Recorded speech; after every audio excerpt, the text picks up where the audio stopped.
The man who opened fire inside an LGBTQ nightclub in Colorado Springs Saturday night, murdering 5 people, injuring more than 24 others, is now facing several counts of murder and hate crime charges. The shooting suspect, a 22-year-old man who reportedly was involved in a standoff with police last year, was taken down by 2 people inside the venue, Club Q. They reportedly wrestled away the gunman's AR-style weapon, tackled him to the ground, and pinned him down till police arrived, saving who knows how many lives in the process.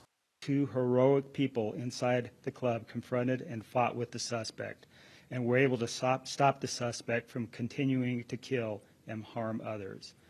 We owe them a great debt of thanks. There was a moment in time where I feared I was not going to make it out of that club alive. I truly believe those 2 people saved my life. Could have used them in Uvalde. In the hours after the attack, Club Q wrote on Facebook that it's, quote, devastated by the senseless attack on their community, and many witnesses say they're now mourning not only friends and neighbors, but a rare safe space in the city.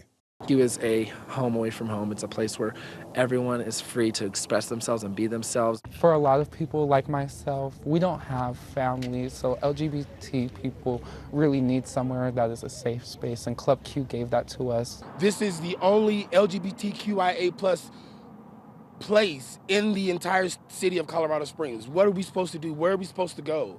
The attack has left queer communities reeling, not just in Colorado, but across the country, including here in Massachusetts. Joined now by Boston Globe columnist Renée Graham and State Senator Julian of Truro, who previously served on the Massachusetts Commission on Lesbian, Gay, Bisexual, Transgender, and Queer and Questioning Youth. Welcome to you both. Renée, thank you. Thank you. You wrote in your column that no one should be surprised by the violence at Club Q. Why? You know, Jim, it's been really obvious. This has been building and building for months, if not years. You know, this year alone, there have been more than 300 anti-LGBTQ bills introduced in state legislatures nationwide, most of them, of course, in Republican-led legislatures, ranging from bans on books in schools to gender-affirming health care to even bans on public drag performances.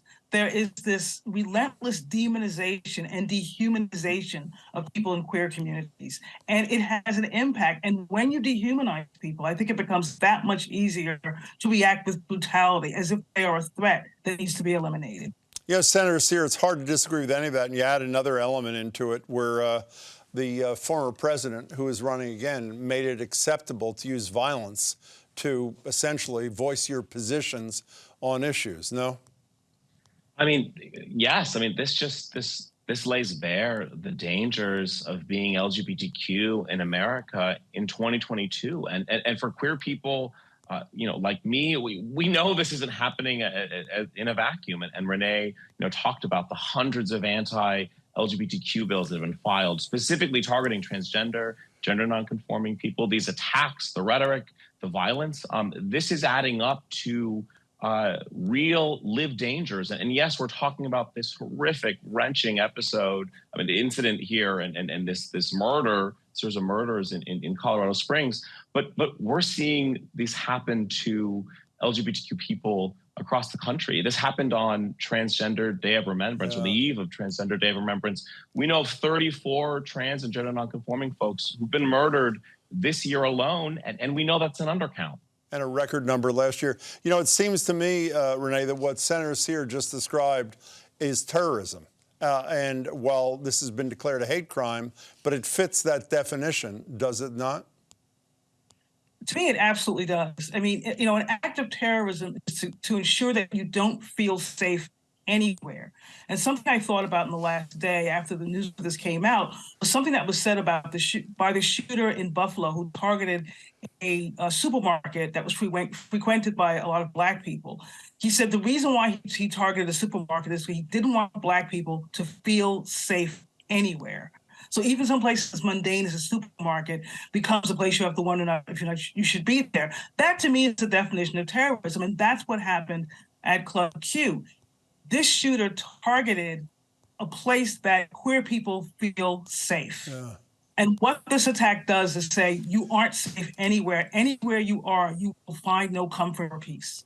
You know, Senator, someone who's involved in electoral politics as you are, I'm sure you've thought about this, but I haven't thought about it nearly enough. We go from hate being mainstreamed to hate being even celebrated to hate being a platform in a campaign for higher office. I mean, what probably the name that comes most frequently to mind is Don't Say Gay Governor DeSantis, who's not only doing that, but essentially capturing unsuspecting migrants in Texas and shipping them without their knowledge to Martha's Vineyard. This is how you win elections, I guess, no?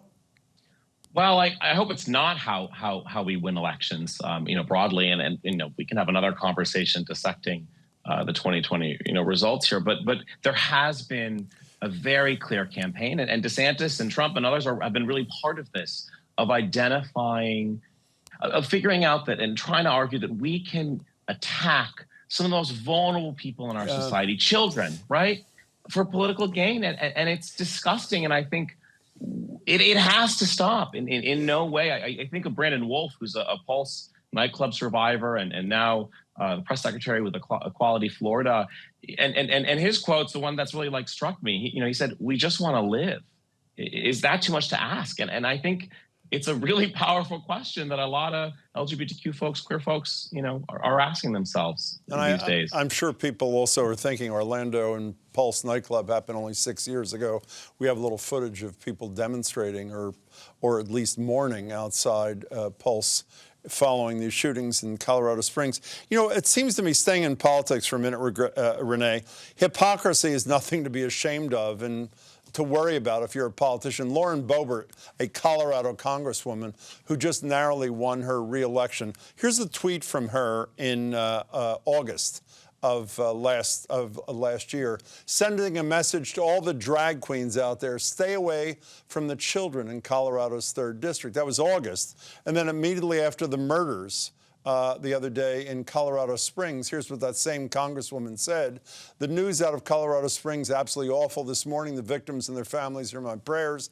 This lawless violence needs to end and end quickly." And this may be unfair, but I can see her constituents nodding in agreement with the first one and then nodding in agreement with the second one. I read it almost as a troll. I didn't read, there was no sincerity in there. I don't believe her thoughts and prayers. She doesn't care about the victims or their families, not when she has spent her entire time in public life excoriating queer people and going after trans people and going after the LGBT community as a whole. That is who she is. The issue I have with people like Lauren Boebert, like Governor DeSantis in Florida, is it's not just them. There's a base that they believe they are playing to. Exactly. So, they wouldn't do it if they didn't think it was a winning strategy. And in the case of DeSantis, he ran away with that election, and he's now considered contender for 2024. It is not hurting him at all. And probably in some corners, it's helping him. But Senator Sear, while I think it's appropriate to point the finger most directly at extremists on the right, many politicians who appropriately and from their heart mourn publicly the loss of lives and the violence in Colorado, I looked up today, I tried to find a peep out of any of them about the United States sending a team from our country to compete in the World Cup in a country where homosexuality itself, being gay or lesbian, is a crime and punishable by as much as 7 years in prison. I mean, not speaking out against that contributes to the atmosphere we're all concerned about, does it not? I mean, as this lays bare, we just have so much work to do. And I think in Massachusetts, I really worry that particularly on LGBTQ equity issues, we tend to sort of rest on our laurels, right? We tend to think, we're Massachusetts. We were first in marriage. We were first in non-discrimination. And we're not really first in a lot of issues. And my colleagues and I are kind of trying to change that. I do think what I just learned, I think, first of all, it's important to name the victims, right? And then the victims we know: Daniel Ashton, a 28-year-old bartender, a transgender man; Kelly Loving, a trans woman, right? We want to name their names. What's also emerged, and I just read this before coming on, it appears that how this was really kept from being so much worse of a massacre was the action of 2 individuals, including Army veteran Richard Fierro, who was a guy who was there with his wife and his daughter and his friends. So if there's any repudiation to this very callous demonizing of queer art and just the full integration of queerness into our families, this may be it, right? Here's a family enjoying a drag show, and this Army veteran and a few others, leapt to their feet and saved countless lives. I'm so glad you mentioned that. And Renee, I was worried that I was making too much out of that. And when I made a comparison introducing you two, there were 376 law enforcement officers in Uvalde when kids were getting executed in a classroom. Many of those 376 people were armed, law enforcement people, were armed with assault weapons.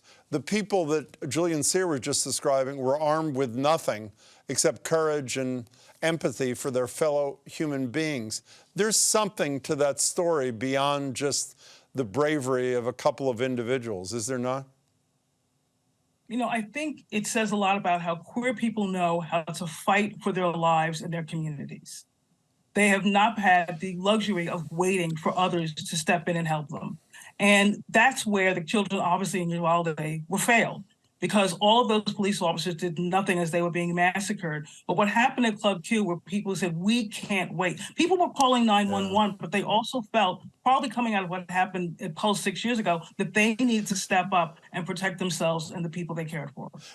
Julian Sear, I hate to try to inject a note of optimism into this horror show, but let me give it a try. It seems to me that at least there's a certain dissonance. While there is the nightmare that you've both described so well, on the flip side, 71% of the people in this country support same-sex marriage. 12 Republican senators, including some serious conservatives, joined all the Democrats voting for the Respect for Marriage Act. We have a president who never misses an opportunity to say love is love regardless of who it's between. Is it absurdly positive to believe that there is that growing thing has the potential to bury the hate that you and Renee have been describing for the last 10 minutes? Well, no, I mean, resilience is core and key to the LGBTQ experience. And if we don't, I actually am hopeful in, looking at, I look at my generation and the younger generation, our perspectives on queerness, on how folks live their lives. I think it is markedly different from most of the folks spewing this hate and this rhetoric. I can speak personally as a queer person. It feels different today, to be in shoes I never imagined that I could be in, right? Than when I first came out when I was a junior and senior in high school. Mm-hmm. And so I think resilience, right, is part of our experience. Part of why gay clubs are so vital and important, right, is having that space where you walk into that dance club and the music, the collective energy of being with people who like you are a little different. That's always been part of our experience. And so I think resilience is important to talk about, that we're going to reject this hate, that we are making change, and we're going to keep at it despite such murderous, horrific action that we've seen, over the weekend. Renee, I only have 30 seconds left. You buying that? I'll simply say this. I am tired of resilience. I want queer rights recognized, and I want queer lives protected. On that note, Renee, it's a pleasure to see you. Senator, you as well. I really appreciate your thoughts and time. Thank you so much. Thank you.